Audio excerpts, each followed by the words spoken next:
지금 같은 연말 유튜브를 보시면 2026년 지원금 5천만원, 공짜 창업 지원금 받는 법 등 이런 영상이 정말 많이 뜹니다. 중요한 내용이긴 하지만 그보다 먼저 확인해야 될 게 있습니다. 바로 나는 2025년 안에 사업자를 끌고 가야 하는가 또는 정리해야 하는가입니다. 오늘 영상에서 드리는 기준대로만 판단해도 여러분들은 최소 1,000만원에서 2,000만원, 많게는 5천만원 이상의 기회비용을 얻을 수 있을 것입니다. 그리고 끝까지 보시는 분들을 위해서 이걸 봐도 혼자 판단하기 어렵다는 분들을 위한 구독자 한정 이벤트를 마지막에 안내 드리겠습니다. 매년 11월, 12월만 되면 사람들이 가장 많이 하는 말이 있습니다. 일단 사업자를 유지하다 보면 내년에는 뭔가 바뀌겠지, 소상공인 예산이 더 많아지기 때문에 상황이 달라지지 않을까라고 이런 희망 메시지를 던지면서 정부지원금 영상만 10개, 20개씩 참겨보긴 하는데 정작 자신이 어떤 사업자 상태인지, 예비인지 기창업자인지, 유지하는 게 맞는지 폐업이 맞는지 판단을 정확하게 하는 게 쉽지 않습니다. 여기서 중요한 문제는 사업자 상태만 잘 정리해도 지원금 루트가 완전히 달라지는데 이것만 모른 채 그냥 현상 유지를 하는 분들이 정말 많습니다. 오늘 영상에서는 지원금 소개가 아니라 사업자를 들고 갈지 말지 판단하는 기준에 대해서 정확하게 알려드리겠습니다. 2020년이 가기 전에 폐업을 진지하게 생각해야 되는 세 가지 부류에 대해서 쉽게 구분하겠습니다. 첫 번째는 사업자는 있는데 매출이 없거나 매출이 애매하신 분입니다. 사업자를 냈는데 매출이 거의 없는 사람, 매출은 조금 있는데 정체된 사람,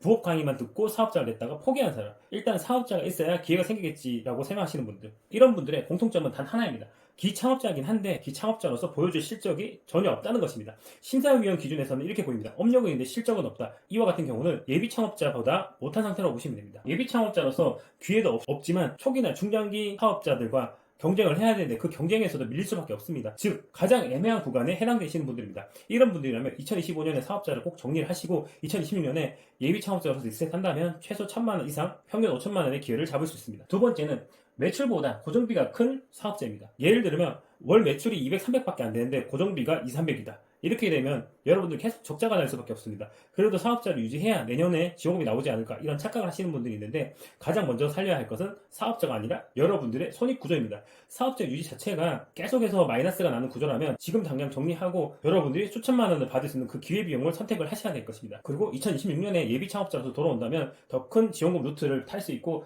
그 기회가 한 번뿐만 아니라 계속해서 받을 수 있는 구조를 만들어 갈 수 있습니다. 세 번째는 기술, 플랫폼, 솔루션 또는 친환경 아이템 같은 정부가 좋아하는 분야에 대한 아이템이 있는 분들입니다. 정부지원금 구조에서는 예비 창업자한테 훨씬 많이 열려 있습니다. 친환경, 사스, AI, 챗봇, B2B 솔루션, 플랫폼, 제조 기반의 기술 서비스 같은 경우는 예비 창업자일 때 사업자 자금, 기술 개발, 시제품 제작, 공간 보유까지 초반에 지원하는 규모가 압도적으로 큽니다. 여기서 팀 구성까지 할 수 있다면 무조건 유리합니다. 기술 혁신 항목이나 팀 구성에서는 여러분들이 경쟁력이나 성공 가능성을 높일 수 있기 때문에 가점 항목이 될 수밖에 없습니다. 즉 애매한 사업자를 하나 붙잡고 있기보다는 2025년에 깔끔하게 리셋하고 2026년에 예비 창업자로서 새로운 판짜기를 한다면 여러분들이 좀 더 빠르고 높은 성장을 만들 수 있을 것입니다. 자, 반대로 폐업을 비추천하는 대상입니다.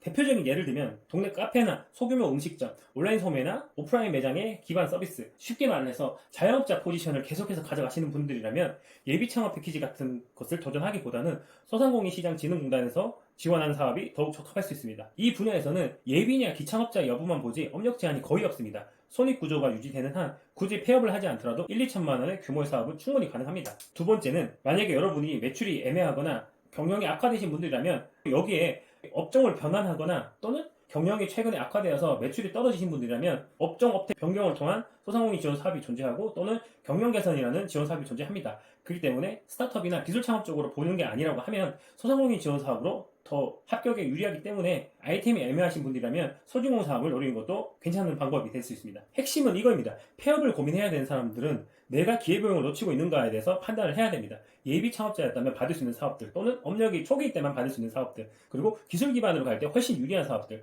이런 기준에 맞춰가지고 기회비용을 누군가는 극대화할 수 있을 것입니다. 그리고 앞서 말씀드렸지만 이것에 대해서 한 번만 받는 게 아니라 연속적으로 받는 그 로드맵을 세울 수 있기 때문에 이 부분에 대해서 진지하게 객관적으로 바라보시고 판단해야 될 것입니다. 여기서 여러분들이 판단해야 될 체크리스트를 알려드리면, 첫째, 최근 1년간 여러분들이 실제로 남은 돈이 얼마인가? 두 번째, 현재 내 사업자가 오히려 내 기회를 막고 있는 게 아닌가? 세 번째, 내가 하려는 아이템 자체가 조금 더 미래지향적이거나 정부에서 선호하는 분야가 아닌지에 대해서 판단을 해야 됩니다. 이런 것에 해당이 된다면 2025년 안에 사업자 재정비를 진지하게 고민해보시고 빠르게 판단해야 됩니다. 다시 정리하면 매출이 0이거나 애매하신 분들, 그리고 부업으로 소소하게 하신 분들은 폐업을 적극적으로 추천을 드립니다. 그리고 아이템에 따라서 예비 창업자가 훨씬 유리한 경우도 있기 때문에 이 방향으로 가는 것도 좋습니다. 또한 소상공인이나 자영업자 중심이라면 굳이 폐업하지 않아도 되고 2024년 대비 2025년에 매출이 좀 하락했다면 내년 소상공인 지원 사업을 준비하는 것도 좋습니다. 오늘 영상에서 드린 기준만 점검을 해도 1, 2천만 원의 기회비용이 생깁니다. 이걸 들어도 나는 어디에 해당되는지 모르겠다. 내 상황에서 폐업이 맞나 유지가 맞나 헷갈린다. 이런 분들이 계실 수 있습니다. 그래서 구독자 한정 30% 할인되는 개별 상담 이벤트를 열어두었습니다. 2025년 안에 정확한 방향을 잡고 싶으신 분들만 신청해 주셨으면 좋겠습니다.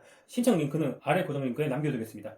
그리고 댓글로 여러분들의 사업자 현황이나 그것에 대해서 자세히 알려주신다면 제가 가능한 루트를 직접 알려드리겠습니다. 구독과 좋아요는 이런 현실적인 정보를 계속해서 제작하는 데 큰 힘이 됩니다. 저장이나 공유해주시면 주변 누군가는 1, 2천만 원 이상의 기회를 잡을 수 있습니다. 오늘도 내일의 사업가로 가는 한 걸음에 더 다가가시기를 바랍니다. 영상 시청해주셔서 감사합니다. 다음에 또 다른 좋은 영상으로 찾아뵙겠습니다.